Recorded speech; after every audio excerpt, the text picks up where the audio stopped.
All right, so let's get started here. We've got a few people text so they can't get in, but I want to go ahead and get started for everybody who is here. We will.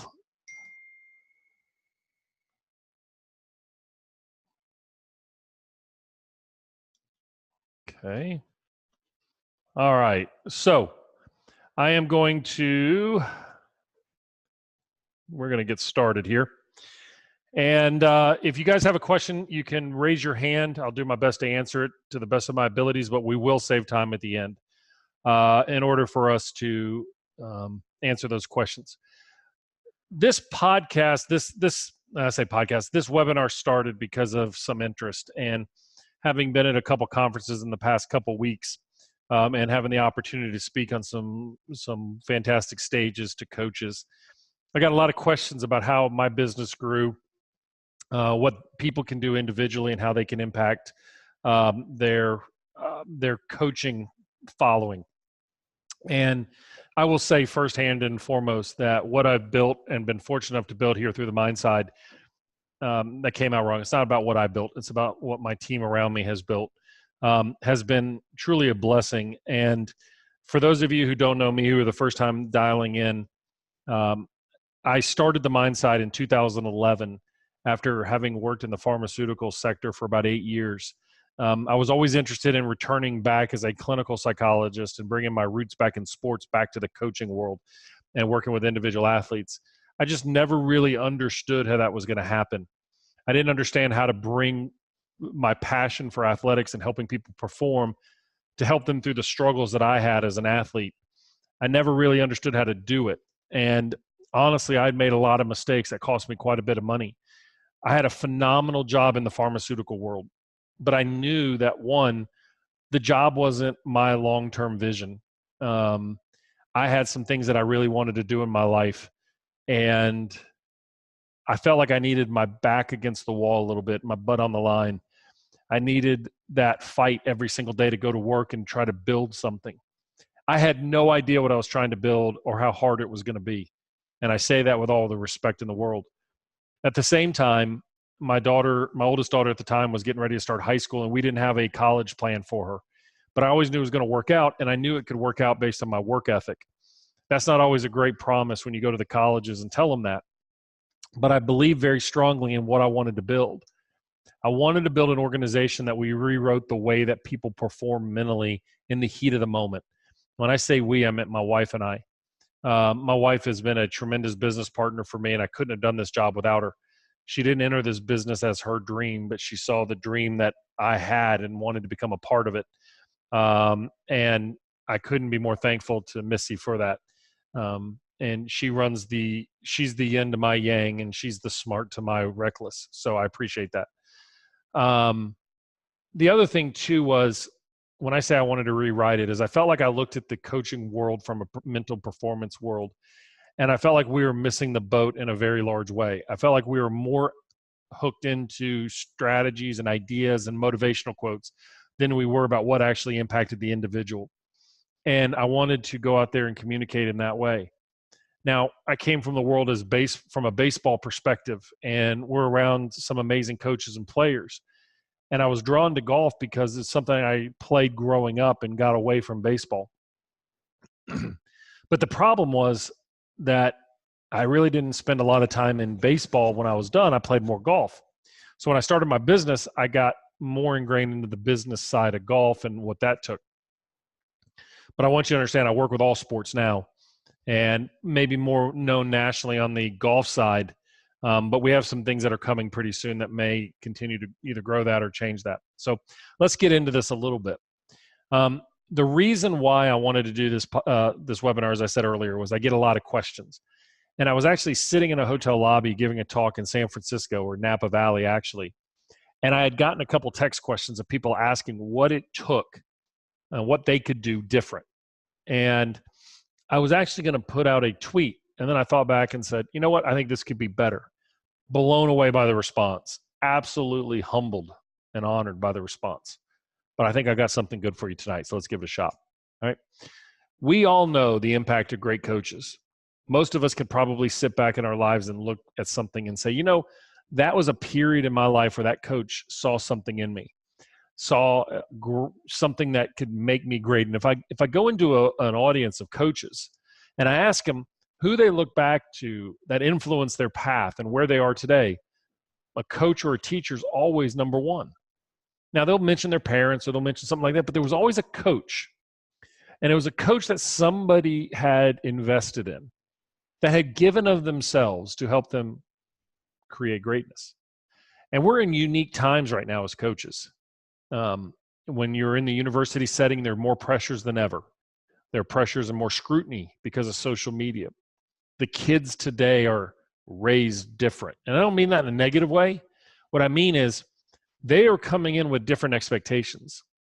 And I'm going to talk about it in a little bit, but they're coming in thinking that the only way to truly be coached is positive reinforcement, praise, fun. They want to love you as a coach, and to them, love, and I'm going to come back to this in a minute, love to them means you don't actually ask a lot of them, okay?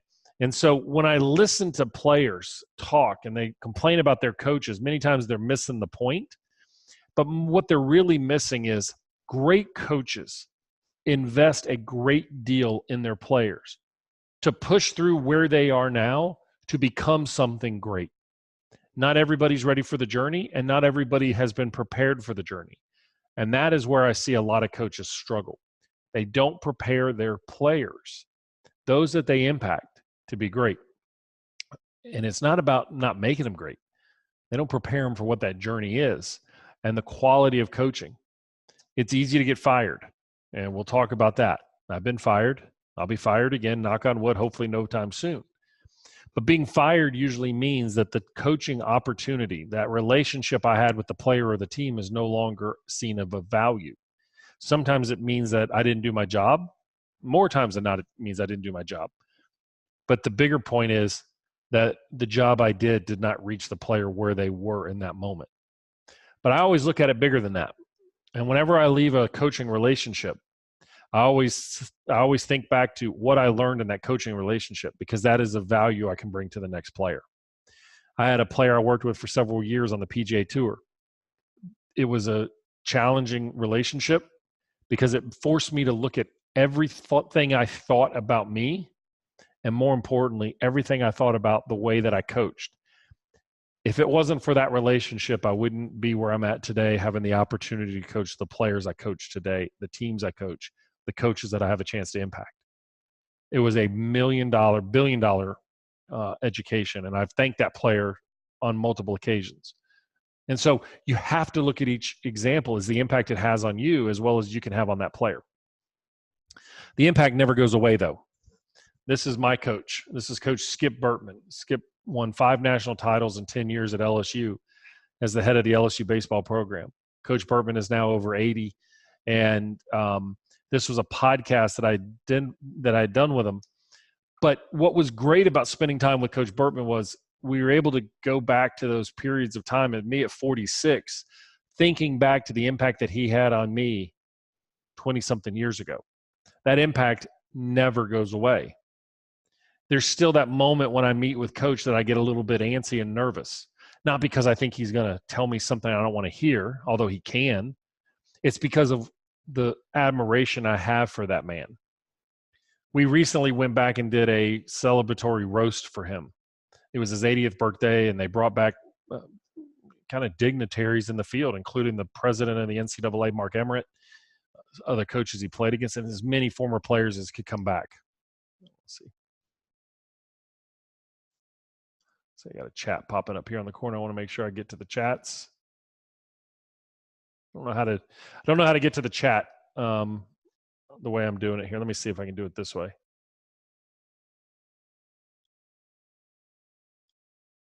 I don't know. I'm gonna keep going. I'll have to get to the chat in a little bit. Apologize. It's not popping up here. But I see that somebody's wanting to chat, so I'll just figure out a way to do it here in a little bit. But the impact never goes away. Hopefully you guys can hear me. That's what I'm more worried about. Let's see if I can.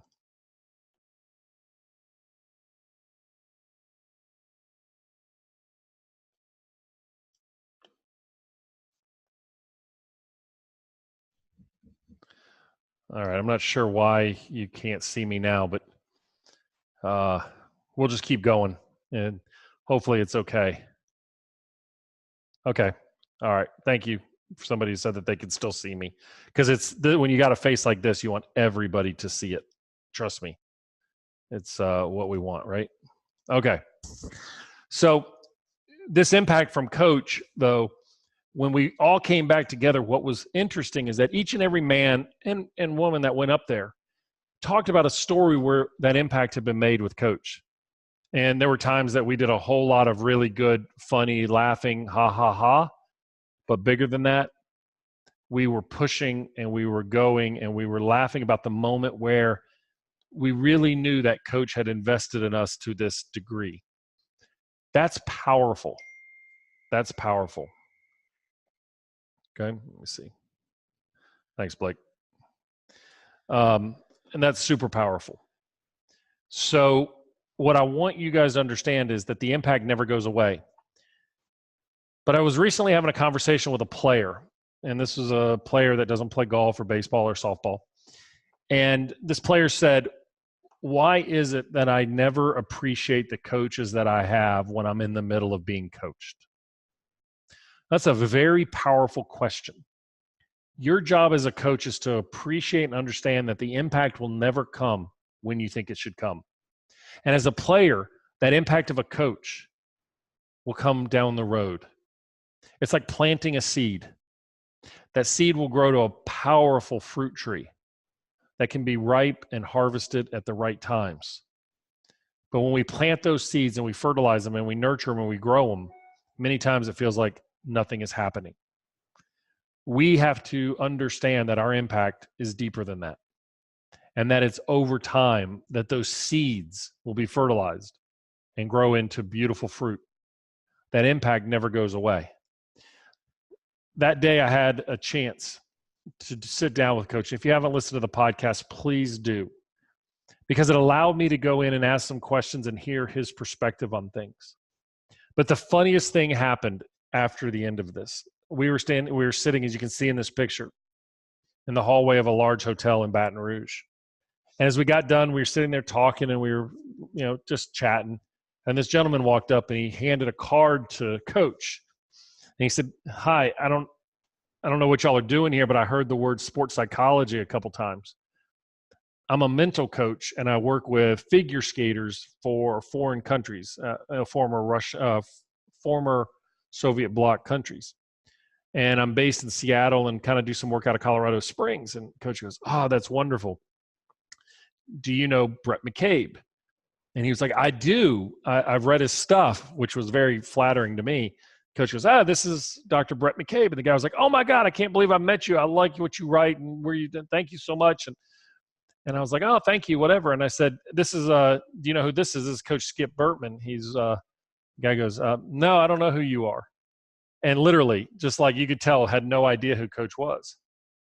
And I said, "Coach was a baseball coach here at LSU." And the guy goes, "Were y'all any good?" Coach stepped back for a minute and goes, they say we were pretty good. I think we won it 5 times. And he smiled and laughed. And when the guy walked away, not knowing who coach was, but knowing who I was, there was a sense of pride for coach. And as proud as he is and as strong as he is, there was that sense of pride that this gentleman knew who I was because of my writings and didn't know who coach was. And that was completely fine for coach. Now, we laughed about it after the fact, but I knew deep down it meant a lot to him. That impact as a coach never goes away. And when you hear these stories on this podcast, you're going to hear the love that a coach has for each player. But we're going to come back to that love term here in a minute. So let's take a look at the 10 most important lessons I've learned. And I want to share these with you. And these are playing for and working with the best coaches I've been around, whether it's Skip Bertman or Nick Saban at Alabama, Dana Duckworth, Pat Murphy. It's coaches across the country that I've worked with, Pete Cowan in the golf world, Scott Hamilton, Mark Blackburn, and so on, and so on, and so on. I could name everybody, and I hope I'm not missing any people. I don't have them written down. I'm just going off the top of my head. Coaching world-class athletes. I've learned more from every athletic interaction that I've ever been a part of. And I learned.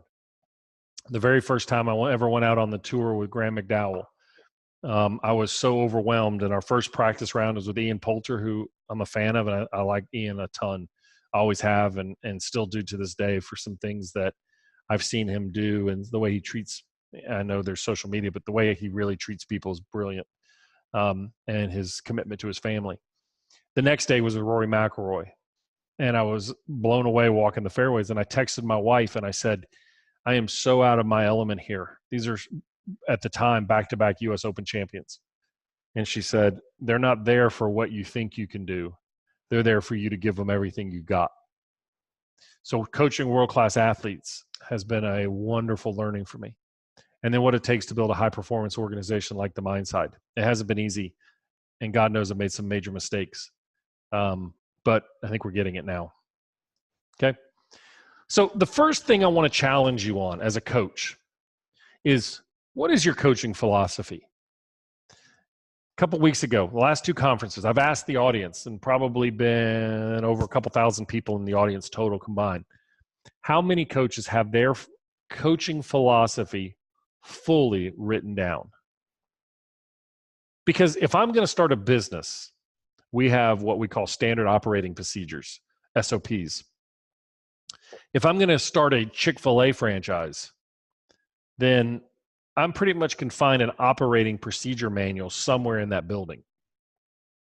But why is it that we as coaches don't have our philosophies written down? The answer that I often hear is people saying, oh, I should know it, like it's what I live every day. But that's a fallacy, and that's a cognitive bias. Because what you think you know and what you think you draw on is only a fraction of what you truly know. Without it written down and laid out, you're failing to impact and transfer and share your information with those that you impact, because you're only remembering what you're being cued to remember based on their conversations, their experiences. So as a result, without it written down, we lose the systematic process behind the implementation of our philosophy. Great teams and organizations have it written down. And I want you to be different. See, I think every coach should get a 3-ring binder, fill it with different dividers, and then put paper between those dividers and actually write out your philosophy. And each of those dividers are up to you, but it may be things such as player development. If you're in the college ranks, how do you recruit? How do you deal with parents? How do you deal with your administrators?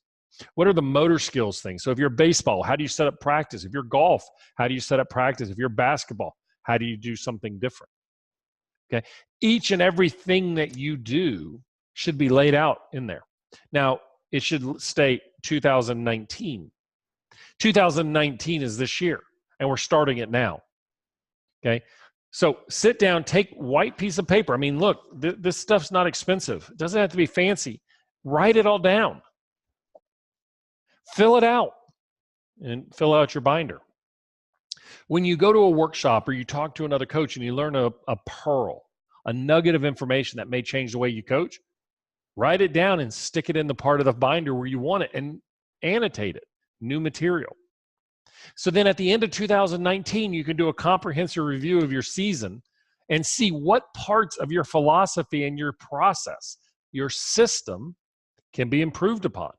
Where are you spending a lot of time not getting a lot of results, and what are you overlooking? Too many coaches are spent chasing your tail, trying to get rid of today's stressor versus tomorrow's opportunity. There are two types of people, I think, in the business world: reactors and responders.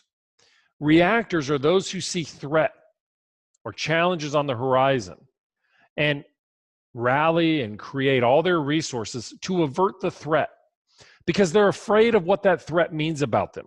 They're worried about what their boss or their peers or the media may say about them if they failed in that moment. So they bring together meetings and they come together solutions. And also they want to avert that disaster from happening. But responders are different. Their goal is not threat avoidance. Their viewpoint is using the threat and the challenge to create a better opportunity. See, responders see threat and challenges on the horizon, and instead of trying to avoid it, They understand how they can use the threat and the challenge to make themselves better. There's a lot of different organizations that are reactors and responders. Historically, I would tell you Burger King is a reactor. McDonald's is a responder. Pepsi Cola is a reactor. Coca-Cola is a responder. If you watch the ads of Pepsi, a lot of times it's in direct response to Coca-Cola. And they've changed their logo so many times. And yet there's a great podcast called Business Wars that looked at the differences between Pepsi and Coca-Cola, as well as Netflix and Blockbuster. Blockbuster was a reactor. Netflix was a responder. Netflix saw that their business was not really about streaming movies. It was about data collection. But Blockbuster put themselves out of business trying to react to everything that Netflix did. How many coaches are responders versus reactors?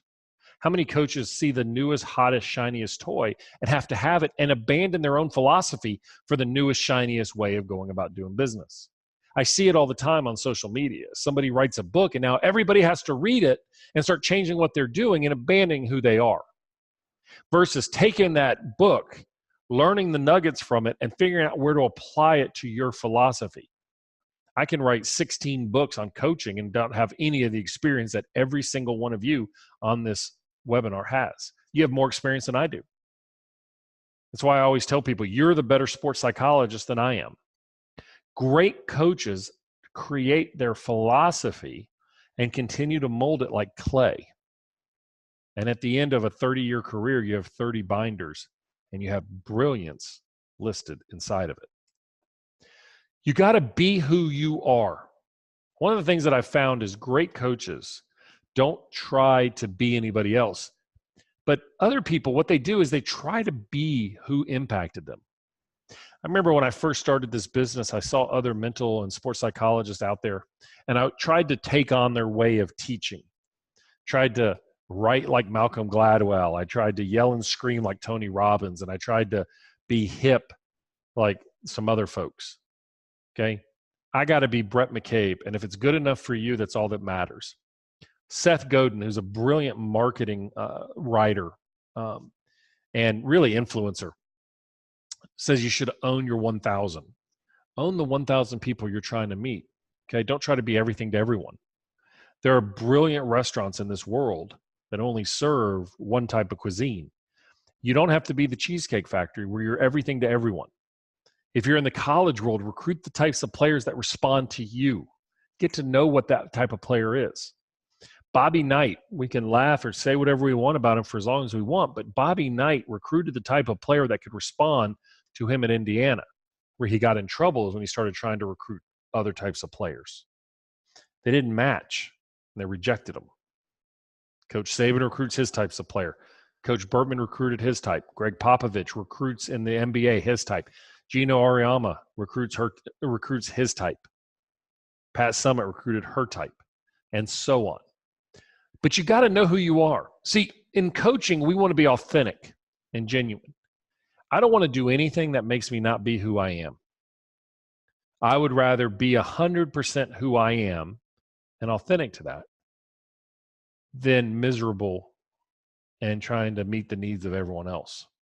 Seth Godin actually had written a weekend, or he sends out a daily email, and he talked about Joni Mitchell, a brilliant artist from several generations ago. And Joni Mitchell had some early success being a kind of a top 40 type of singer. And she had this idea to create this folk album. It was really important to her. And all the record executives said, your people will leave you. They don't want what you have to offer. You're going to abandon your base. And she said, I saw Bob Dylan do it. I want to do it. And she did. And she found her legion of fans and became authentic and became epic. Be who you are. I get a chance to watch great coaches do their thing, and everybody does it differently. The PGA Tour, I've watched Jamie Mulligan, he'll say, hey, I'm a surfer dude from California. I do it my way.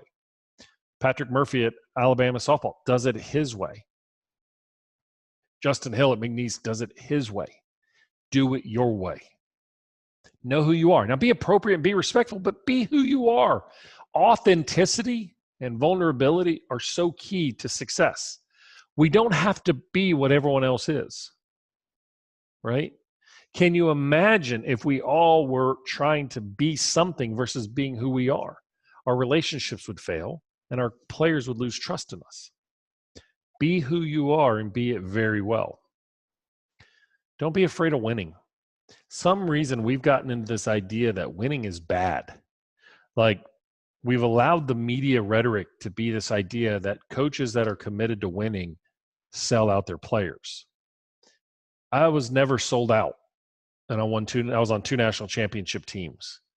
I've seen other players succeed, and they've never been sold out.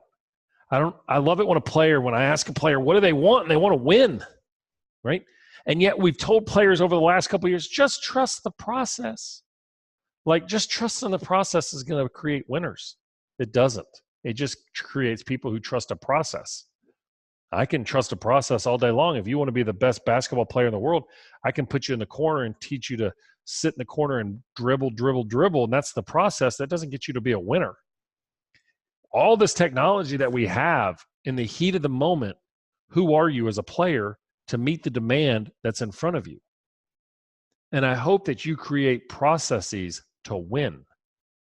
And yes, we want to do it the right way, and we'll learn from every failure. But I don't want to create people who are okay with losing.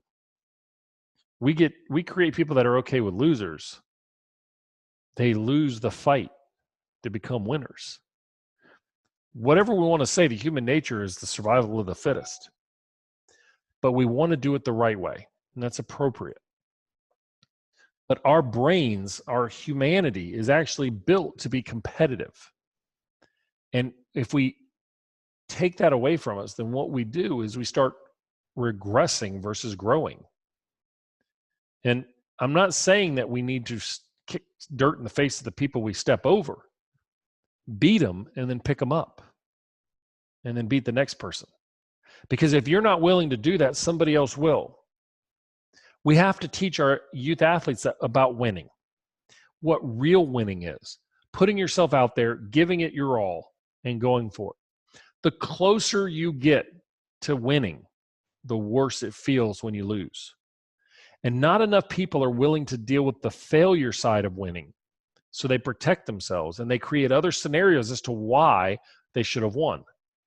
Or why, if they had the right luck, they would have won. What I want you to understand is that as a coach, don't be afraid to come out and say, I want a winning program. I want to win conference. I want to win state. And I want to do it the right way. I'm not going to sell out. I'm not going to bend the rules. But I am going to demand winning in everybody that comes through here. Now, I know the question is going to come. Well, what happens if winning isn't that important to you and you just want to develop people? That's wonderful. Intramurals are a great place.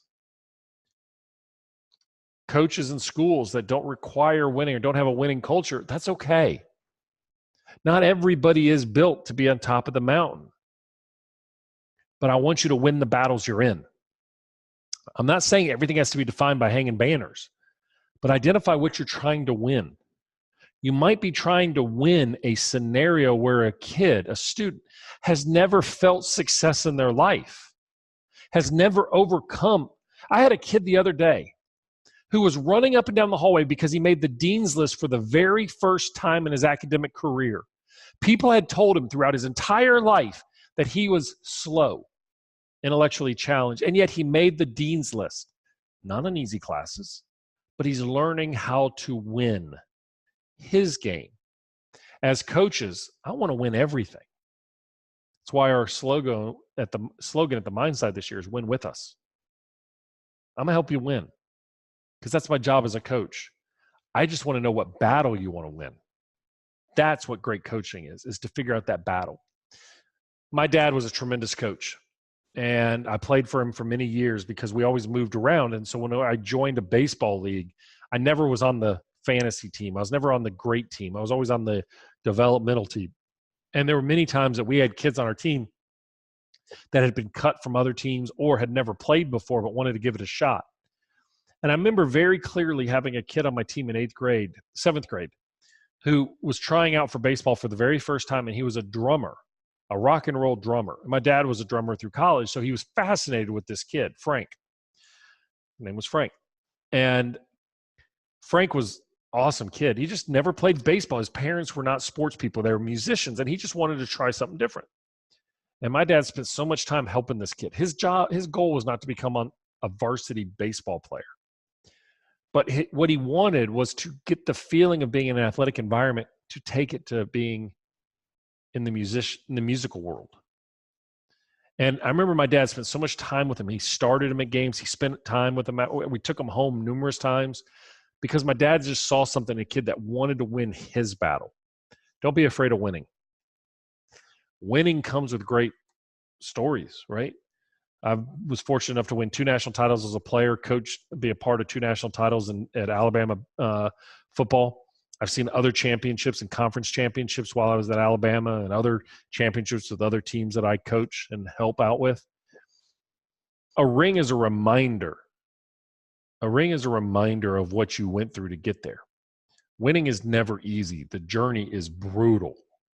Brutal. It's like being an entrepreneur. It's brutal. And your job as a coach is to help them manage, to be their guide on that journey of winning. I want to reiterate that. Your job as a coach is to be their guide on their journey towards winning. It's not your journey. It's their journey. Be their guide. And every coach should have what I call the manifesto. If you've followed me for a while, you know I wrote a book recently 2 years ago called The Mindside Manifesto. The urgency to create a competitive mindset. I don't want you to be apologetic for wanting to win. And more importantly, what I want you to do is to have a manifesto, something that is so strongly held that if somebody asked you in an interview, Coach, why do you do this? This is your answer.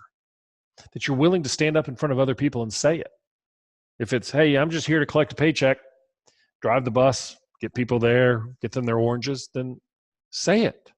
But I don't think that's what it really is. Daniel Pink has a great quote. He said, most people don't fail because of lack of talent. They fail because of lack of discipline. If what you really want is to develop people, then build the discipline into your life on a daily basis to get the most out of them. Because when it gets hard, you're going to need talent. You're going to need discipline. It gets very hard. Okay, so let's take a look at this. In the last 5 to 10 years, I've seen this massive explosion of a really great marketing tool. And I'm going to say this the right way about love-based leadership. Now, what I mean by that is I love the concept. I think the concept is 100% dead on. But if you use these words in a book, in a story, a leadership book, a coaching book, it sells a lot because it challenges each coach to look in the mirror and realize that maybe I'm not doing it from a love-based approach. But what happens is coaches and players think that the screen on the right, the kid in the bubble wrap, is what love-based coaching is. See, this is what I think is brilliant about love-based coaching is you as a coach should love your player so much that you're willing to do whatever it takes to help them reach their goals. I had a coach recently that I found out from a couple of players, more than one, about 3, is trying to move players away from me to somebody that they trust. And it's fine. It's what happens. And I don't like it, but it's what happens. And what I heard back was that the coach was saying that I give the same thing to every player. And that really upset me because I don't have a system. And then I thought back and said, in their critique of me, it was actually the greatest compliment could ever be given. Because I do give the same thing to every player I coach, every team I coach. I give all of me. I give everything I have to you. I give everything I have in my time and my commitment and my information to you. And I will go learn to make it better. To me, that's love-based leadership. Love-based leadership is not carrying people around in bubble wrap and making sure that they don't suffer. Love-based leadership is when they suffer, I'm going to guide you. Love-based leadership is I'm going to demand more of you than you ever thought you had within you. I'm going to be fair, but I'm going to be stern. Research in parenting has shown 2 major factors are the greatest predictors of a kid's outcome. That you have high demands for the kid and you have high reinforcement strategies. Reinforcement, if we remember to Psych 101, there's 4. Positive reinforcement. You do X, you get Y. Y is a reward. I love it, so I'm going to do more of X to get more of Y. If you do X, I remove Y. That's negative reinforcement. So in other words, if you guys really do well at practice, I'm going to take away conditioning. People will perform really good. Then there's punishment. If you do X, you're going to feel the wrath of Y. That's hard. People don't like it, but punishment works in the short term. Fear-based coaching works in the short term. It's not love-based coaching. It's fear-based coaching, but it works. But I don't think it's the best long-term plan. But sometimes a little bit of fear is okay and still can fall within the love-based approach. The last one is extinction, where you just stop paying attention to X and Y goes away. Okay.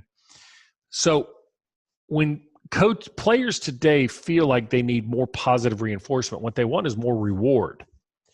The problem with that is they never get out of their comfort zones, because getting out of the comfort zone is a little punishing. The fact is, most players train because of negative reinforcement, not positive. They train to eliminate an underlying insecurity. And therefore, by training more, gaining more confidence, that insecurity goes away. That, by definition, is negative reinforcement. You can do the same thing as a coach. We want X to remove the pain of losing from us. But just make sure that when you invest in a player in today's generation, that you invest in them and tell them that you're investing in them. This generation is unique. They have been trained that great coaching, smile and laugh with them all the time. So when you become hard on them or demand something, they reject you because they're not prepared for it. They think that everybody should get a trophy and everybody should get a ribbon and everybody should have success. Tell all my players, there's a couple things to always understand. Life is not fair. Coaches play favorites. Hard workers don't always win, and lazy people don't always lose. Life is not fair. Sometimes coaches make decisions. Sometimes the umpires make bad calls. And sometimes those bad calls keep a great team like the New Orleans Saints out of it. I would argue that you got to be in a position, and coach used to say, you've got to be in a position where that bad call doesn't affect you. If you go back and watch that Saints game, that wide receiver that got interfered with just stood up and picked up the ball. Imagine if he had sold it that he had been interfered with, that flag would have come every time. He wasn't ready for that moment. He will be next time. So invest in your players fully. Give them everything you got. But it's not about having puppy dogs and birthday parties and cake every day. Tell them, this young generation, tell them that you're going to expect a lot of them, demand a lot of them, and when you do, where it's coming from. And you have to do it before you go into it. I mentioned him a couple times. This is Coach Patrick Murphy from the University of Alabama softball team. He has a concept called mudita. It's not his concept. He read it in a book. He'll tell you that. He said, look, I was going through my life and I wanted players to be so invested for a teammate's success as they did for themselves. And he came across this term and it just crystallized. Mudita is having vicarious joy in someone else's success. It's one of the hardest things to do, though, to buy into. But when we do, it's unbelievable to see. And there's a very famous story with him. And if you Google it, you should be able to find it, where in the College World Series in an elimination game, he pinch hit for a senior, which may have been her last college at bat, with the bases loaded, to put up a young freshman. And that young freshman hit a grand slam.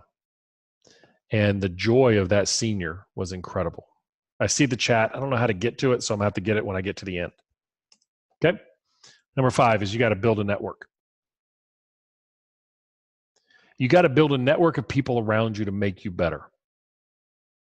You got to build a network of people who challenge you as a coach. There's a wonderful video of Mel Robbins, who's a motivational speaker, attorney, who I love to follow. She wrote the 5-second rule. And she's giving a talk I think it was on her website. She's giving a talk at Microsoft. And she walks in and she says, how many of you came in here to build a network, to meet something, learn something new from somebody? And they all raised their hands and said, oh, how many of you are sitting next to somebody you know? And almost everybody was sitting next to a friend. Said, if you're really here to learn something from somebody new, go sit with somebody that you don't know. See, we all try to go to our comfort zones of our network. Your job as a coach is to work in your athletic departments, work the social media angles, meet people that you may not know to help them be better, to find people that may make you better. I get really frustrated when I go to coaching seminars and the only people up there that are giving the seminars are people from your sport. You should have people from multiple different sports. You should have 1 or 2 people from your sport and 5 from other sports. Learn from somebody who's not like you. It'll help you.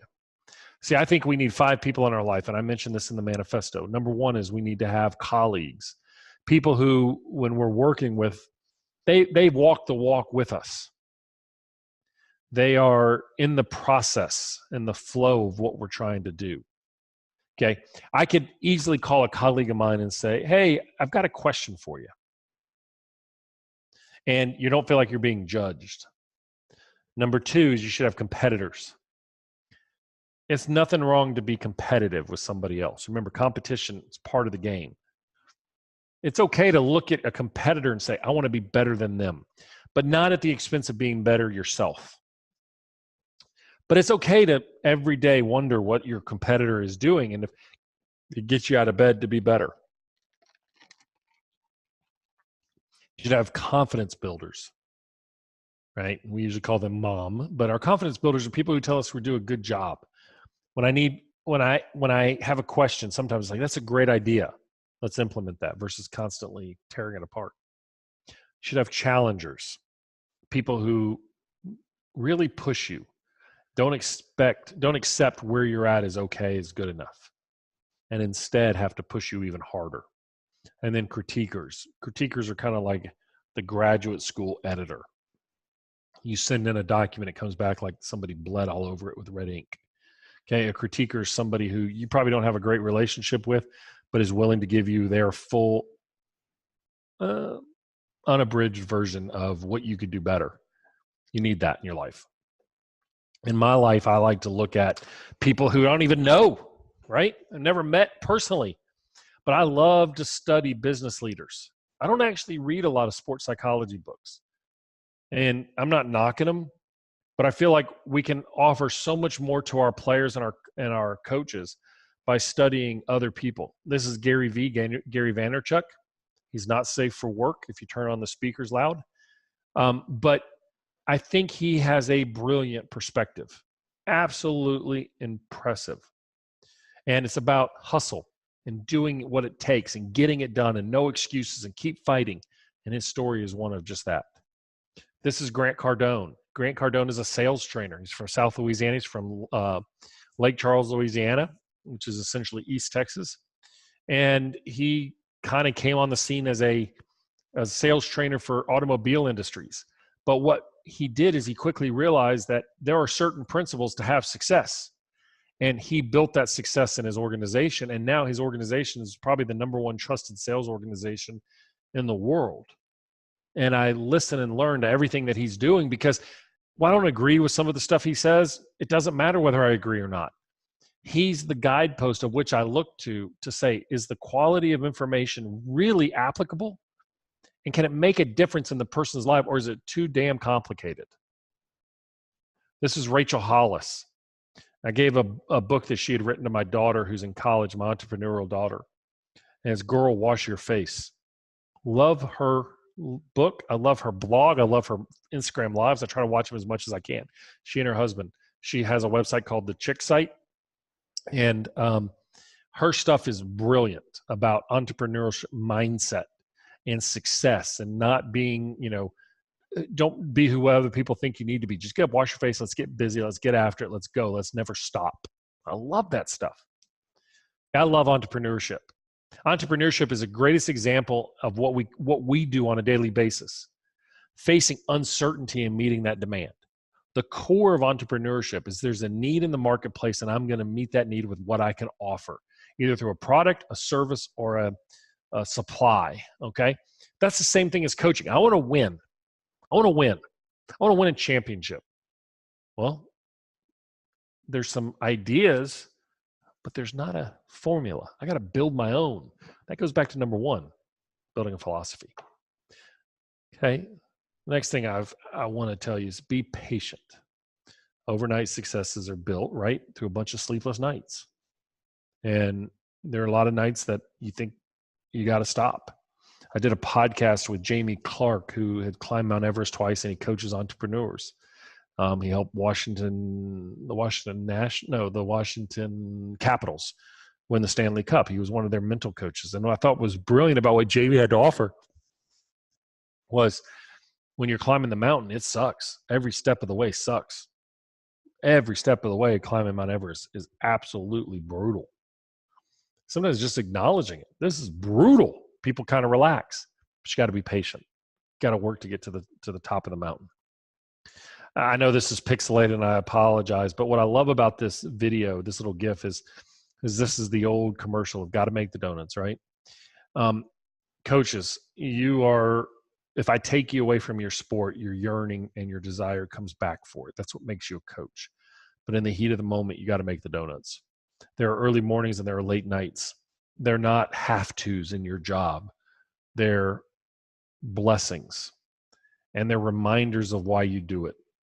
After our webinar today, I will be on the phone for quite some time with different clients. Okay. It's not a have to. That's a thank you. It's a thank you for people who've invested in me and trusted me enough to trust with their dreams and their lives. John Gordon says it's not a have to, it's a get to. I'm not even a fan of get to. I think it's a thank you. Be thankful for the opportunities and the gratefulness of what you get to do. Okay. And yes, there are hassles. Every job has hassles. The grass is always greener on the other side, and the dog pees on that grass too. Okay. You have got to be invested in why you do what you do. About a year ago, I had a player call me and said, how do I move on after a great day or a bad day? And I said, well, every day is like chicken wings. You don't want to eat yesterday's chicken wings, do you? In fact, if you look back at yesterday, what you ate yesterday in chicken wings, it's disgusting. Really, I love chicken wings. This is how you get the coaching physique that I've got. And it takes a lot of work, and it's part of my brand. So I try to own it. But the fact is, I go eat wings, and when you look at the plate when you're done, you're like, what a disgusting thing I just ate. But when I'm in it, oh, man, I got the juices all over. I got the buffalo sauce rolling down my face. And if I don't have it dripped on my shirt, it's not a good day. And every day I come back, or every day I eat chicken wings, I come back and they come out and I can smell the hot sauce and I can smell the blue cheese, and it's just phenomenal. That's what you do. Some days you look back and you see those bones, and it's kind of disgusting what you had to do to get through. But every day that new opportunity puts in front of you, there's an excitement of what you're doing. My mouth's watering talking about chicken wings. Maybe I'll go get some tonight. I don't know. Maybe. Watch your tongue. Okay. Don't build off of other people's demise for your own success. We're all humans. And it's very easy to put down somebody else. And it's very easy to allow your lips to get moving. But remember who you're speaking to. Don't ever put down somebody else in order for your own gain. When I first started my business, I made a phone call to Dr. Jim Andrews, who's the world famous orthopedic surgeon. He's an LSU grad, and I thought, hey, I'm going to do it. And when I started my business, I used to just pick up the phone. And I started this in grad school too. I'd pick up the phone and call anybody and offer to take them to lunch, buy them breakfast, buy them coffee, and just ask them some questions. Most people are willing to provide you answers if you don't ask anything else. And I usually say just 20 minutes of your time. That way they knew the meeting wasn't going to go on for 3 hours. Dr. Andrews sat down in front of me and he brought out a list and he had printed it out and he said, these are some guidelines of starting your practice. He said, I gave the presidential address, the kind of a legend address, like being a legend in the field. And he said, I sat down and I wrote down like the guiding principles. And he said, one of them was never put down another surgeon, even though their work may be awful. the time the patient went and saw them, they were fully invested in what they could do to help them. You don't need to pile on. What you can say is, you know what, but I'm really good at taking care of this. You know, some coaches have it easier. They have all the money in the world. They have all the resources. They get great players. Some build that success. Some are really great people. Some aren't. Some players are really great people. Some aren't. Don't use your tongue to beat them down. Your job is to support everybody in the industry. My grandmother used to say, she had a brilliant line. She said, if you find out people have been talking about you and somebody approaches you about it, instead of putting them down, just say, that really doesn't warrant the time that I have in my life to answer that question. And most people will stop. The better thing to do is, they do a great job. I'm a fan. I watch, I learn. They're an expert at certain areas. Give them a compliment. You don't need to get in the mud. Stay above it. My experience is most people who sling mud get exposed eventually. And when they get exposed, they take down as many people as they can. Stay above it. In the pharmaceutical world, we used to have a statement, don't do anything that will end up on the front page of the New York Times. In other words, don't be in a situation where your comments get called out on a larger scale. If you never say it, then if anything ever happens, you know you didn't do anything. Because not everything that comes out is actually accurate. So if you haven't done any, then you'll never get stung with doing the bad thing. Okay. This is one that I hear a lot. How do I market? I want to market myself better. If you're in a private coaching world and you're doing private technique or you're a mental coach, how do you market better? Let me give you a couple ideas. I think in social media and the world, show them who you are. We love personality. We love authenticity. Doing the podcast, I've had an opportunity to interview a lot of people. And I have been unbelievably, genuinely encouraged by the people I've communicated to. And there are a few people that I have been absolutely dismayed, and I'm hoping it was a bad day. And even though the interactions continue, they still follow that. I always think authenticity sells and authenticity connects. If you show who you are, people will connect with you. You don't have to be right for everybody. You just have to be right for the people who are looking for you. Okay? First. Second, be careful posting for marketing as if you're taking credit. What I mean by that is if one of your students succeeds, just be honest. Hey, that was wonderful. So happy for so-and-so. But also, one thing I always tell coaches is post about being happy for other people too that you don't even coach. If all you ever post are people happy that you work with, that's kind of a self-serving, is I only post the people I'm excited for. Look, this stuff is hard. It's really easy to make a statement of like, hey, congrats to so-and-so for winning, or congrats to so-and-so for winning district. Happy to be in this environment. I'm really proud for them. Be joyful for them. Use social media to highlight the great things you do. We all got warts, okay? Don't need to poke at other people's, and you don't need to hide yours. Just be honest with who you are. Be respectful.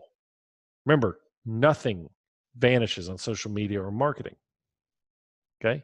So be honest, be joyful, be happy, but also be in the shadows. My dad worked in the special forces world near the end of his time in the military, and he used to always say, and this is kind of the basic of what I do in my business, is that I try to be in the shadows. I never want a player. I have no rule that a player has to mention me. There are people in my field that do that. In order to get a lower rate, you have to mention them in the media. I don't do that. In fact, the players that have mentioned me in the media do it on their own volition. They don't have to do it. I've asked them, tell them they don't have to do that. I'm honored that they feel the need to do that, or they want to.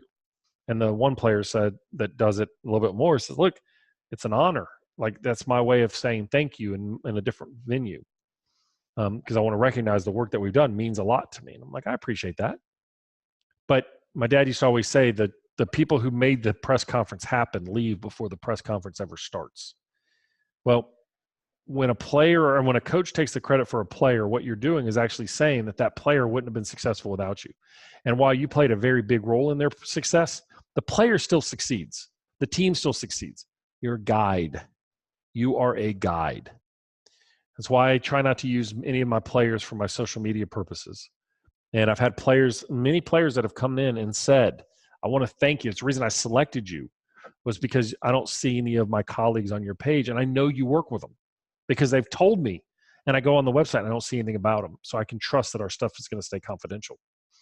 I think too many people in this field use their clients to market their prowess as a coach. And it dismays me. It bothers me. Okay. And sometimes I'll say things with a player and I'll mention a player's name. It's because we've talked about it. I'm allowed to. There are people I've worked with for a long time. Nobody knows I work with. And every time we hire a marketing company or people come into the company for marketing, they have, well, let's use these. I can't. I don't want to. One is, as a licensed psychologist, I have to be very careful. Even though I'm only doing performance work, I'm not doing clinical work. I still pull off of that. I love it when a coach says, I'm so proud of so-and-so for how they performed. And I love it when a coach takes the blame in the media. Now, in the private environment, you guys can coach them and say, look, this needs to be better. This doesn't need to be better. But the media is not the place. Social media or organized media or organic media, any of it, it's not the place to take the blame, to take the credit and pass the blame. Be above it. You can craft whatever story you want on social media. You can craft however you want it, as long as you and your players know what the truth is. That's what matters to me. But I learned a long time ago. I remember going to a bookstore when I first started this, and this is what shaped this idea for me. I was picking up a book in the psychology golf section, and I read the same intro from two different sports psychologists from the same player. The intro was the same, identical. And I wish I had bought the books, but they were identical, crediting the player for the success they had had. I've seen mental coaches take unbelievable credit for outcomes. And I've also heard from players that bothers them. I want my players to succeed. I want my teams to succeed because they succeeded, not because they owe something. If you expect nothing from anyone, you're never disappointed. I hear a lot of times from coaches, well, I gave it away for free for so long, I expected to get paid. Don't ever expect that. Dr. Laura, the famous radio host, used to say, if you give money to family, expect it to be a gift. Don't ever expect to be repaid. I hear it all the time from coaches. I worked for that person for free all through high school and college, and then they fired me. Well, when you made that choice was for your relationship. I don't go up on the price of my clients. If I've got some that still see me at the rate that they started with 5, 6, 7 years ago. That rate never changes. Okay. That's the investment that I made, and they invested in me at that time. That doesn't mean that I have escalating rates for people and who they are. What I mean is the value that you create is the value you get reimbursed for. Okay. Not everybody has to hire you, and you got to choose the type of business you want. Okay. But what's important is that if you give something away for free, there is no down the road, I'll get reimbursed. What you have to understand is if you give it to them for free, and that's great. I gave away a lot of things for free, and I still do pro bono work today. Give it to them for free. Don't expect anything in return. Free coaching is a value. It helps you get better. Without the free coaching, I would have never sharpened my saw. And I still do today. There are clients I'll take on that have a unique circumstance and can't afford it. And I look at it and I think that's a great learning for me. And maybe I can bring some value to that customer, that client. But don't ever apologize for your value. A couple of years ago, I had a new client that called me, and I hate in my business. My wife she discusses the financial terms all the time because I'm so invested in a client. I don't want to do that. I've not been paid numerous times because I didn't discuss it at first. And then when I brought up what it would have been paid in that period of time we were working, then I got fired because the person didn't want to pay it. It's not their problem. It's my fault. I should have been on the front end and said, I am providing you a service. When we go in to get our oil change, we don't say, I tell you what, let me see how my service is and drive it for 1,000 miles, and then I'll pay for it. If somebody wants something for free and doesn't want to pay your value, then either you didn't explain your value good enough, or they didn't see the value in you. And they may not see the value in what you do, so free is the only thing that they can afford. Now, if somebody comes to you and says, I don't have any money, but I really want to invest in working with you, then see it as an opportunity to learn. Maybe a student that you've never experienced or had a chance to work with, and maybe somebody who has a unique circumstance. But never apologize for your value. So this client called me. I went through the details and I said, look, I apologize. It was whatever. And the next day, the student's dad called, who was an attorney, and said, called my wife and said, I just want you to know your husband's out there putting down his service and saying, if it's not worth it, you can whatever. And he said, as an attorney, I would never do that. He said, it wasn't anything like it was against the rules. He said, it was just bad business. Because he said, it started me thinking, is he any good if he's apologizing for what he charges? Now, I know what I charge, and I know it's not cheap. Okay. I only have so much time in the day. And I wish I had more time in the day. But like I said, I still provide times where I don't charge. Okay. And those are confidential and those are unique circumstances. But I try not to apologize for my value. Parents. Oh, right. It's the first reaction we all have. But make parents your teammate. We've set up a culture for way too long where parents are the enemy. And I saw on the list, Kelly O'Donoghue's on here, and her husband's jerseys are hanging on my wall because he wore number 41 the years before I got there. And so those are actually his jerseys with my name on the back. Sorry, John. But one of our teammates' wives had come to me in a reunion one time and said, Bhrett, I have a question. Is it wrong that I am so involved as a sports mom? And I said, no. Why would it be? She said, well, all these Facebook posts are telling me it's wrong and I'm hurting my kids. And I said, well, if they were in drama, what would you do? Yeah, you take them 7 days a week, dance lessons, singing lessons, all that, because it's what they love, right? It's okay if they love it in the arts, but if they love it in sports. Now, obviously, we know they're out of control parents. As I bring up Kelly, both of her kids are Division I athletes, and they did it right, okay? And Kelly, I'm going to out you, but damn good coach, okay? Damn good coach, okay? So, sorry, you can yell at me later on Facebook, okay? But what's brilliant is when you understand where parents are coming from. What do they want more than anything else? They want what's right for their kid.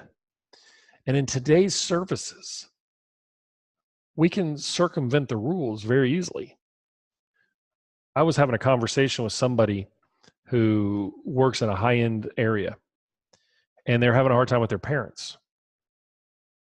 And I said, you work in a very affluent school district where their parents are really good at circumventing the rules, not because of what they're doing is illegal. It's because these are CEOs and large CFOs of companies and such, okay? What they do is that they overcome challenges, and you're a challenge to helping their kid. I want you as a coach to not see your parents as an opponent, but instead get ahead of it, work with them. See, our parents are like Lenny of Mice and Men. They love their kids so much they crush them. Set up meetings with your parents on a regular basis. Stay ahead of it. Answer their concerns. Be there for them. And you'll help them be successful. There's no doubt that we are in a coaching challenge today. No doubt. But you're at the forefront of this. And I'm very fortunate to do what I do. I love what I do more than anything else. But I want you to understand the power that you have to succeed, to create this greatness, to create this opportunity. But instead of seeing the burdens of coaching, I can't tell you the number of times I've sat in my car and a coach has said, if I could get out of coaching, I would. And I'm talking at the highest levels because of parents, rules, Title IX, the different factors that impact them. But you have to be better. We're always going to have hassles. It's how you manage those hassles can actually create an impact in the people around you. This has been great. You're going to get an email about something else down the road. But if you want something that I've learned, these are probably 10 different lessons, okay? And working with the world's best coaches, go to themindside.com/store.10-lessons. And there's an ebook that went out on our email today that we offered for sale today. It's not very expensive. Less than a fancy coffee at Starbucks, okay? So take a look. I'm going to open it up to question and answering, and I'm going to figure out how to do this. Now I'm going to stop sharing my screen so I can figure this out. Oh, nope, stop sharing, not share more. Okay. So I think I'm done with that. And let me see how I get to chats. Okay. All right. So thank you to each of the people in here. Are there any questions? You can use the chat function at the bottom and ask questions as we go along, and I'll be happy to answer any of the ones that you have.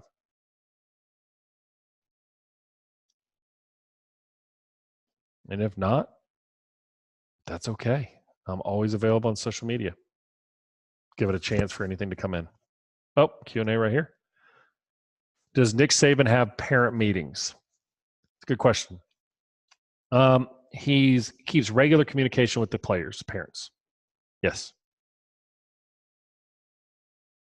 And it may be their assistant coach. It may be different people in the organization, but people are, so yes. Coach Saban used to too.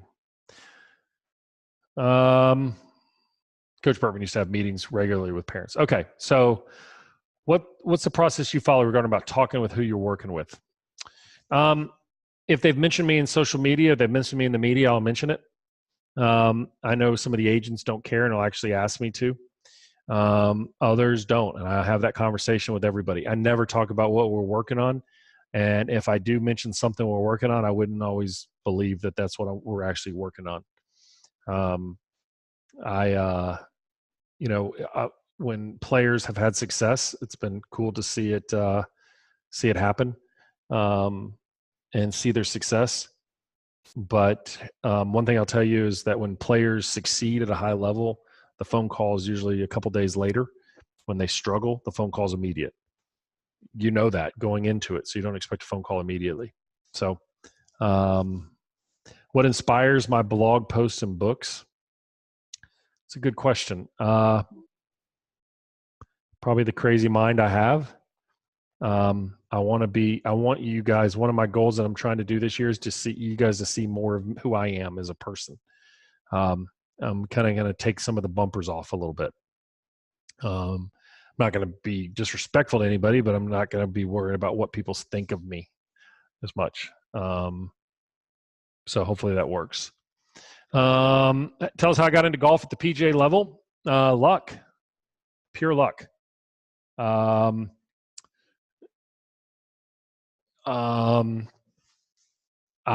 was working with a lot of junior golfers, and I got a call one day from, I'll be honest, I'll tell you how it happened. It happened with Graham McDowell. I got a call from Eric Eshelman, who was the teacher at Birmingham Country Club. And he called me and he said, would you be interested in helping him out? I was like, absolutely. Right. And it just kind of happened. And then I'd stay in touch with Graham for a little bit here and there.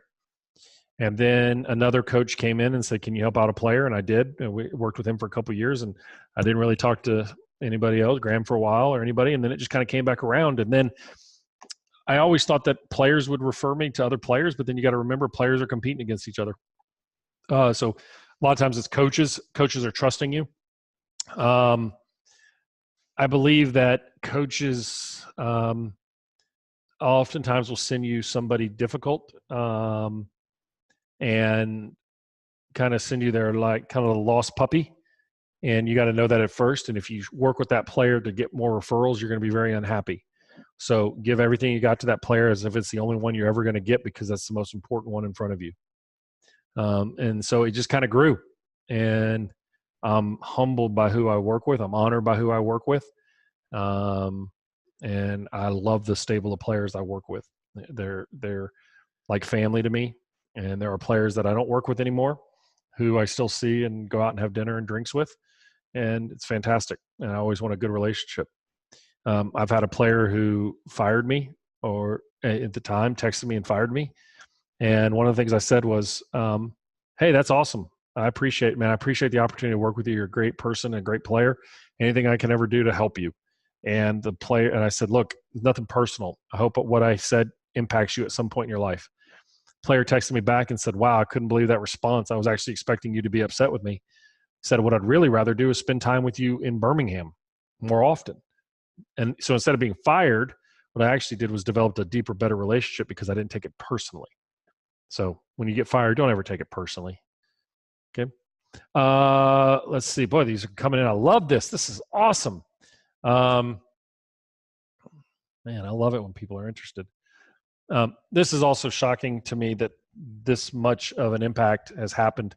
A couple of years ago, I did one for parenting, and one person signed up for the webinar. How do you handle a player displaying poor body language in training practice versus the game? Talk to them. Talk to them. Don't assume that their bad body language is anything. Maybe they want it so bad that they're disappointed in themselves. Maybe they want it so bad that they're trying to show everybody in their life how good they are. So when they struggle, they think bad body language is the answer.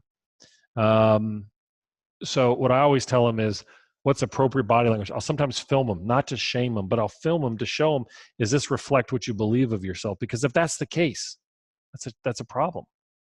I use an example a lot when I teach is that, have you ever watched a horror movie without the music?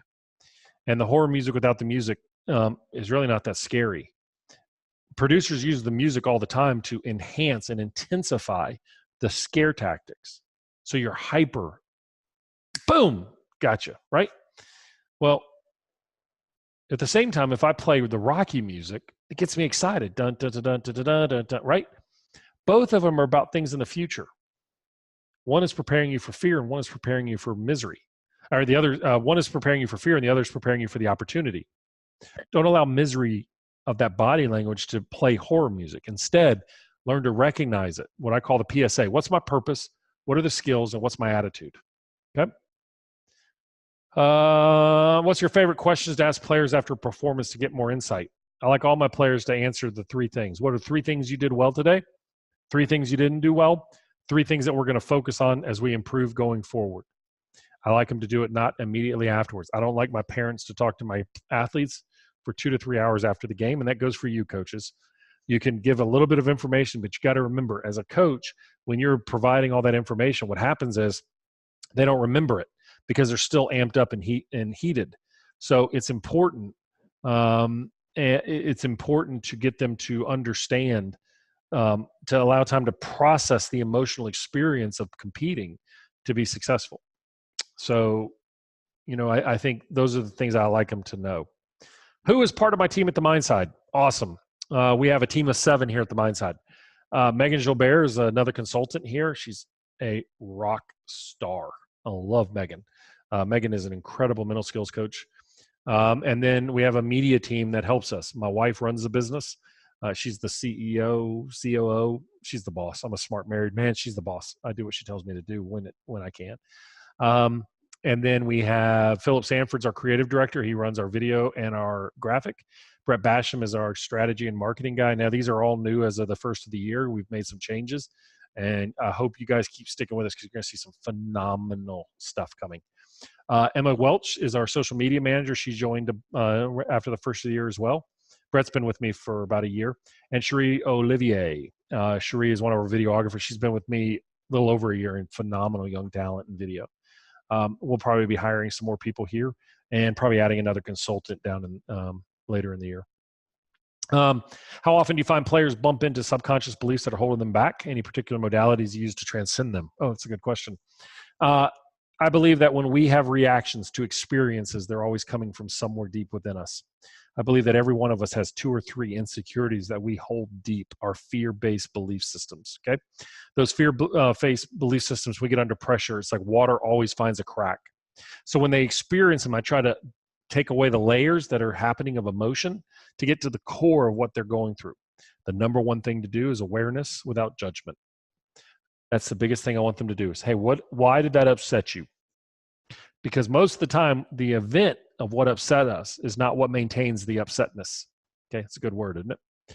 What keeps the upset going is the secondary emotions that pile on from those underlying insecurities. So if you think that you're never going to succeed at the highest level, when you fail, you have all the emotion, and then that's what keeps coming back up. So the top modality I have them to do is awareness. Learn to identify them. Look at it. It's not ugly. Just learn to look at it. All right, Doc, thanks. Thanks for sharing your info. Could you talk about working on players' weaknesses versus their strengths? I remember a talk you gave on Chick-fil-A, how great they are at chicken. Absolutely. We spend so much of our time trying to fix our problems. And when we're doing New Year's resolutions and end-of-the-year plans, we always look at our weaknesses and try to fix them. Chick-fil-A sells chicken. That's all they sell. They don't worry that they don't sell cheeseburgers. Raising Cane's is a $600 million chicken business that's based out of Louisiana. They're not upset they don't sell more things. We are so caught up in trying to be everything to everyone. Be who you are and be great at it. That's my Chick-fil-A approach. Raymond, there's significant research that suggests building and rebuilding core beliefs is what really leads to behavior change.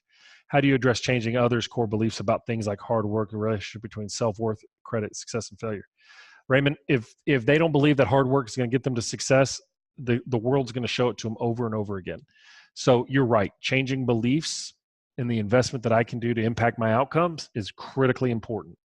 However, if I don't learn from the evidence of the world around me, then I'm going to continue to repeat the same problems. The same problems are going to continue to get worse. So eventually you have to get out of your comfort zones to change. If we don't have the pain of urgency, people only change because they have to or they want to. People only change because they have to or they want to. Okay? If they want to bad enough, they'll change. But most of the time they need to change. That's that negative reinforcement. So you can tell them all day long what it takes to work hard, but until they're willing to do it, it doesn't really matter. Thank you, John. Krista, what's the best way to handle an athlete who's very self-critical and negative? Don't respond to it. So think about this. As wow, thank you. I have an awesome voice. Does that mean I don't have a good face for video? Thank you, Chris. I'm teasing you. I'm trying the beard, maybe trying something different. Thank you. I love doing the podcast, and you're going to see some more and more coming. You knew that was coming. That's right. But that's okay. I appreciate it. An athlete who's very self-critical or negative, when they share it, many times what happens is people go, no, you don't have to worry about that. No, you're amazing. It's kind of like the dog that barks gets petted, okay? But when a dog walks in I'm going to get to your question, Mark. I got an answer for that. A lot of times when people are barking about stuff, they want admiration, they want reinforcement of their underlying beliefs, okay? They're fearful and they need help there. What I always try to do is, instead of when they're being self-critical or negative, I just usually don't respond. Okay. Now, some I will flat out address. Like, that's the biggest BS I've ever heard in my life. And we're going to have a rule that self-defeating stuff doesn't work, but they're different personalities. I think there are 5 different personalities, and some people need to be a little negative in order to be effective. See if it works. If it works, then you have your answers to why they do it. But if you can understand why they do it, if it's not working, then you can get to that core belief that's inside them. How do you draw the line between not devaluing yourself and helping young rising talent who can't afford your services? All right, I'm going to say something that may not be popular. Cost is never the reason why most people cannot engage in something. Okay? We make choices every day, and every day has costs associated with it. And if people want it bad enough, they'll find a way. Like when I'm working with young tour players who are trying to make it out on tour, they want it bad enough, they'll get a job at Home Depot at night stocking shelves. Okay, it's where they choose to make their investments. And the hard thing is that when we always accept that cost is too expensive, then what we first do is, okay, I'll lower the price. There are people who drive Mercedes, BMWs, and all the like, and they find a way to pay for it. Okay, it doesn't mean that they're paying over I'm not saying taking advantage of people. You have a value. If they can't afford it, offer shorter services. Offer less to them, but then over deliver. But at least make them understand. There's old research. My dissertation was on people in a free medication program. You give away medicine for free. People don't value it. Even making them pay $1, the adherence rate goes up. So having them pay something makes them value it. I work with people. I understand it. If I see their vision and what they're willing to do, I'm all in on them. Okay. So you have to make the evaluation. But the one thing is, if you don't value what you offer, you'll always fall for giving it away for free, looking for that proof. I want you to understand what I just said. If you don't really believe in what you have to offer, you'll always give it away because you're just looking for that validation. Ask yourself, is it okay? I mean, I can help somebody in a lot of ways, and maybe they need to do some things to help me out. Like, they can evaluate a manuscript I'm writing, or they can help show if they want to come to a clinic for free, then they can set up early. It's not punishment, it's just help. Okay. So there's things that you can do to create that value and that payment. How do you teach groundedness in the present moment? There's a great saying from meditation work, be where your feet are. Thoughts on meditation? I love meditation. So I'm going to blend two questions together. And do I practice it? I practice it my way. I think meditation is any time that you get a way to reinvest in you. Okay. And I do a lot of breathing. I mean, I breathe every minute. I'm hoping you do too, but I focus on my breathing and I use guided imagery. The guided imagery that I use is I imagine that I'm running my hands through warm bath water. The present moment allows me to look forward and say, I've suffered from anxiety my entire life. And my mom used to always say, what's the worst thing that can happen? And trust me, I could figure out what they were. But what I always realized is I'll deal with that when I get in front of it. I've never not been successful in that moment. Okay. So I love meditation, but if meditation is a run, do it. If it's fishing, do it. If it's reading, do it. My thing is I love to get up in the morning and have breakfast and drink a Diet Coke or drink a cup of coffee, and it allows me to take the day and read the paper. Okay. Kelly, I have an athlete that is terribly shy, and getting feedback is a real struggle. I usually ask, how did that feel? Or tell me about that last jump. I get a shoulder shrug. It's not disrespect, it's social anxiety. Any good questions I can ask to help get her some sort of response, or is it just a matter of getting her comfortable? Maybe it doesn't need to be in the moment. Maybe she's not as aware of what she's feeling. So don't ask, assume. Now, I know that sounds crazy, but then after the fact, go back to her and work with her to figure out what those different feels were and how she liked the different coaching. Okay. And so if she's shy, she doesn't really want to share with you or upset you. So say, hey, look, we're going to do 10 this way. And I want you to figure out that feel of that jump versus worried about me trying to fix it every time or trying to find that feel. And if she's just going through the motion, she'll tell you after the fact, but try to approach it in a different way. Instead of coach player, which is there's a higher height and authority level, sit down with her and have a drink of water with her and just relax and talk to her about something else. And then say, hey, I got a question. When you were jumping yesterday, I noticed like you were struggling with that, or when you were jumping earlier, how can we address that? So social anxiety, just remember one of the biggest things behind it is rejection. So build up that trust with her. Lisa, how important is meditation or mindfulness? I use it all the time. Yeah, and I use it with my tour players. But if you ask them if it's a mindfulness, I'd say no. See, I don't think mindfulness is a replacement for psychology. I think it's a tool. I hope I'm not upsetting anybody, but I think it's a practice. It's not a answer. I mean, I see people on social media all the time as mindfulness changed my life. Well, mindfulness is deeper than just doing breathing and meditation. It's the inward search and understanding. Okay. We've used those terminologies in a lot of ways. That's what I want people to really work on, is that experience. Okay. So I just call it your journey. All right. And we're going to use it as a tool to tap into that journey.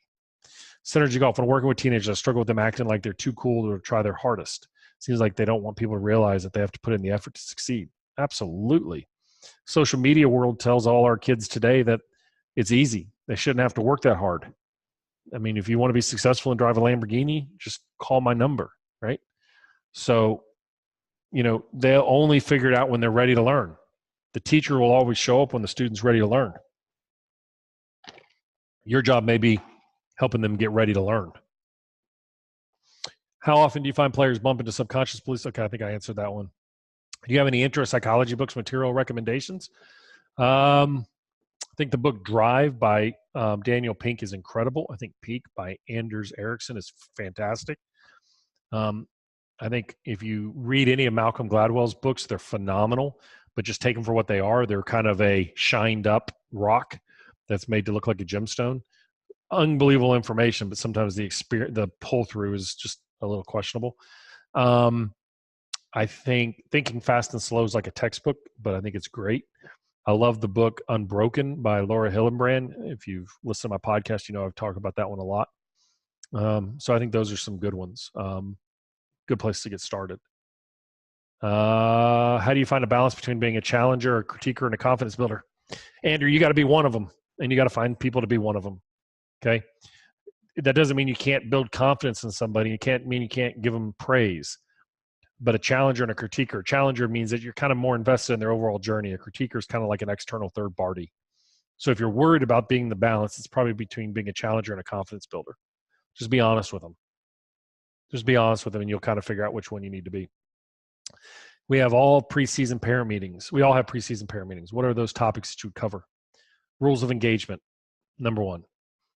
Coaches, tell them your philosophy, teach them, and then stand behind it. Look, here's one of the biggest problems of coaches. I'm going to say this, so be ready. Kid's not playing, wants to break into the lineup. And then you tell them, you do these 3 things, and you come back to me, and if you've done those, the kid hears, you do these 3 things, you're going to get in the lineup. They do it, then they show up, and you tell them 3 more things, they've lost all faith in you. Okay? So cover what rules of engagement are. Parents, listen, I'm going to probably coach your kid. I'm going to ask a lot of them, and I think that's what you'd want me to do. I'm going to do my best to be fair. And many times you're not going to understand the bigger picture. I would ask that your kid, your child, come to me first. I want them to understand. And you know, I'm sorry, I just saw a question. I thought it was a good question. It got me thinking for a minute. I want you to, but if we have a problem, then I would like you to set up a meeting with me and I'll answer your questions. But I think many times, coaches, if you call ahead to a parent, you can bypass the problems. Most of the time, what happens with parents is that they don't get enough information. They tell their own story in their head, and then it's hard to change their story. Okay, if you stay ahead of them, you're usually okay. They're going to listen for consistency and clarity, and they want to hear your confidence as a coach. So what are the rules of engagement? How do you want them to perform? How do you want them to communicate? What do we need out of them? Okay, let's see if there's another question here. If you like the bathwater breathing, you might like float tank sensory deprivation. You want to get my big old butt one of those things, Colin? I think I would probably like it. I think I would probably enjoy it. I don't know if they make them big enough for me. Okay. I would just like 45 minutes to sit in there and go to La La Land. Hey, Joey. Okay. Some of your blogs, you talk about how to be a follower instead of hundreds of leaders books. Any ideas on thoughts or books on how to help your players to be better followers? Tell them how you became one. Seriously. We're so afraid sometimes to open up the veil into who we are, but that's what they need. So don't be afraid to show them how you, like I share with my kids all the time that I coach in college and everything, how I studied, because to get over my ADD, I had to focus and study a different way. I couldn't just read textbooks. That's why I don't like to read today. So I show them my way. Show them your way. It's obviously been effective for you. So teach them. I was fortunate enough to have a mom and a dad who taught me that very early on. Don't ever be late. I was late because I was on a different teleconference call because I signed into the wrong place. Sorry. But I think the bigger thing is, my dad used to always say, if we're going to leave at 7, the car's going to really leave around 6:55. So if you're not in it, the car will leave without you. Well, to this day, I don't like being late for anything. So teach them what it's like. Okay. Man, absolutely phenomenal. And I hope this was of value to each of you guys. Truly amazing. And thank you so much. Please keep in touch with us at the Mindside. We got some amazing things coming out on the podcast. We're going to actually have a new thing called the Insiders Club. So just pay attention. We got some new video content coming, and thank you. This was phenomenal. Thank you. Y'all have a great night. I'm gonna sign off now. Oh, and if you liked it, go on social media, tell the world, right? No, I'm just kidding. Y'all have a great one. Bye.